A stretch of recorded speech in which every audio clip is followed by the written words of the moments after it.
giving him pleasure. And if he would not allow it, they would be very, very disappointed. Because they wanted to love him. They wanted to serve him like that.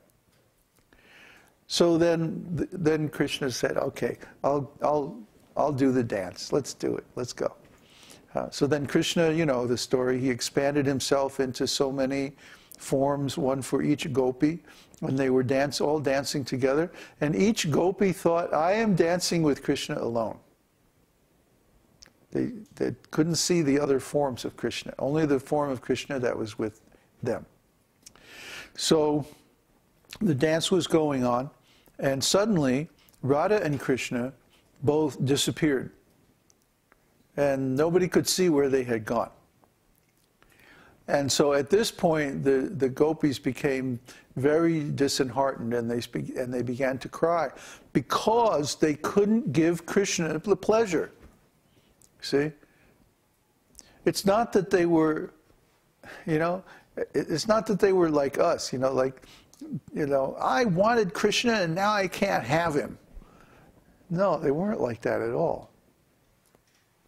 It wasn't crying based on the frustration of a selfish desire.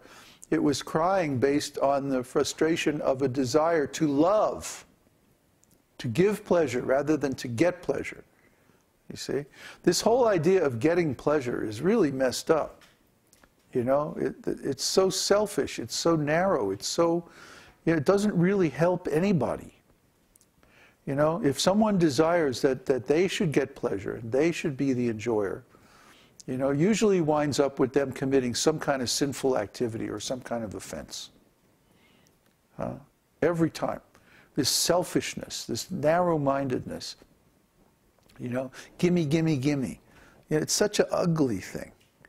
Really, it's ugly.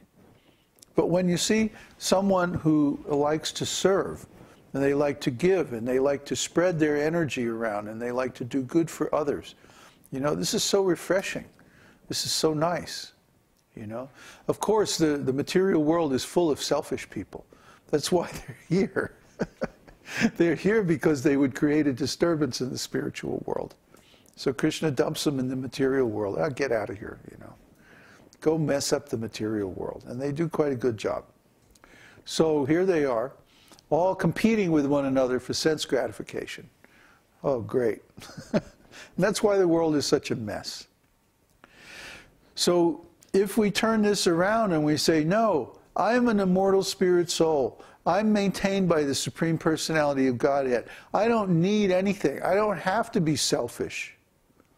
See, I don't have to base everything on desire. I could base everything on love and on giving. See? If somebody turns that mentality around, and instead of trying to take pleasure all the time, they try to give pleasure to others, then they become a great personality. And the fame that they get lasts for a long, long time after they disappear from this world.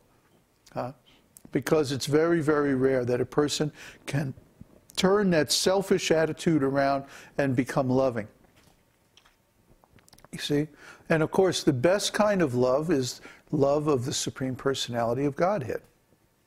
So if we love the Lord, if we do service to Him, not because we get anything back from it, but just because that's what we do. You know, that's who we are. Then the Lord becomes very, very interested in this. You see? When did Kṛṣṇa reappear to the gopis? After they attained this high state called Mahabhava. When they reached a state, actually a pitch of madness in their love. When their love became so intense that it went beyond the mind, the ability of the mind to even hold it or comprehend it. Then Kṛṣṇa reappeared again. And he blessed them, saying, you're my closest friends. You're my confidants. You're my beloveds. You're my lovers. You're my best friends. You're the best devotees. You're the most pleasure-giving devotees that I have.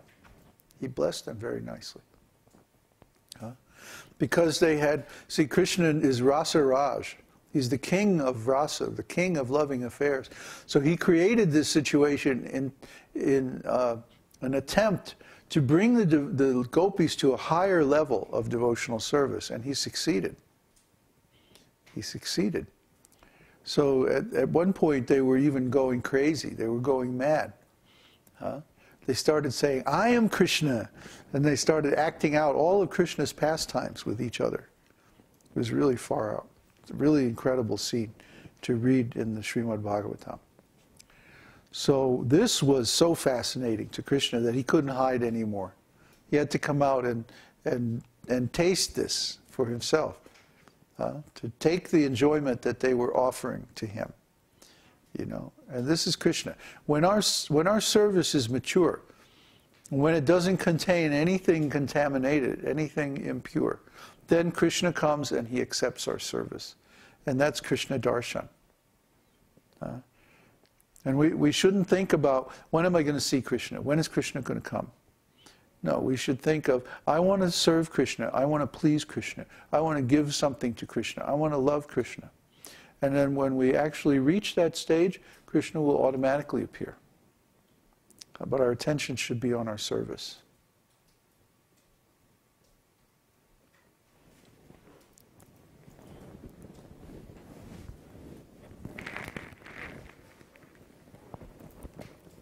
There's a question from Tiago. Babaji, please accept my humble obeisances. With the goal to have more to donate for the India plan, is it okay to play the downturn in the stock market? It's a kind of speculation, so I'm not sure. If I was into playing the stock market around the beginning of October or to October 10th, I would go heavily into puts. The danger is that you may not be able to collect your winnings. Because if the market goes completely crazy, they may shut down the market, they may shut down the banks, they may, that's why we're not playing it. I'll be honest with you. I mean, we have some very good advisors now for the market, and they were totally right on about this recent rally. And if we had played this recent rally, we would have made like 2,500 points. Woohoo, that would have been nice. But we're feeling very, you know, we don't trust the guys who run the market, you know. We already found out that they had, for example, right next to the building where the stock market computer is for the New York Stock Exchange, right in the next building, they had Goldman Sachs computer, and with a high-speed link directly into the stock market, and they're running some kind of crazy software that allowed them to make trades quicker than everybody else and basically, you know, rip them off, yeah. So it's a fixed game. It's not an honest market. There hasn't been an honest market for a very long time. So, yeah, you might be able to win something on the coming drop. I mean, certainly if we had the confidence that we could collect, you know, we would go in big time at the peak, which is probably going to be like around the beginning to mid of September. But we just don't have the confidence that we're going to be able to actually withdraw our money from the stock market, even if we do win. So we're completely out of the market, and we have been for quite some time. I think it was when Uddhava's research uncovered evidence that there was manipulation in the market. We knew about this.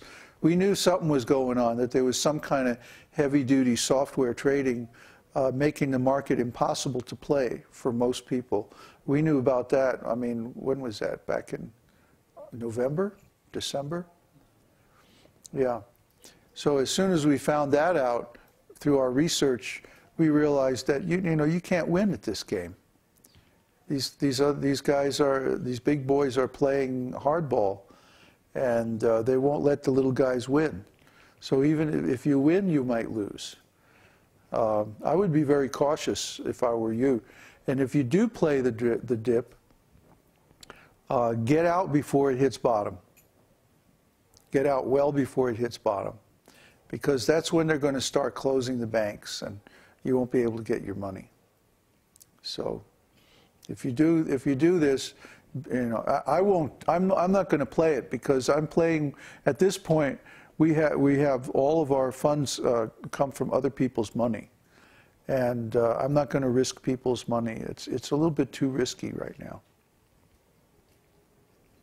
Sort of like going in the ocean right before the tidal wave. You better have a good surfboard. Any other questions?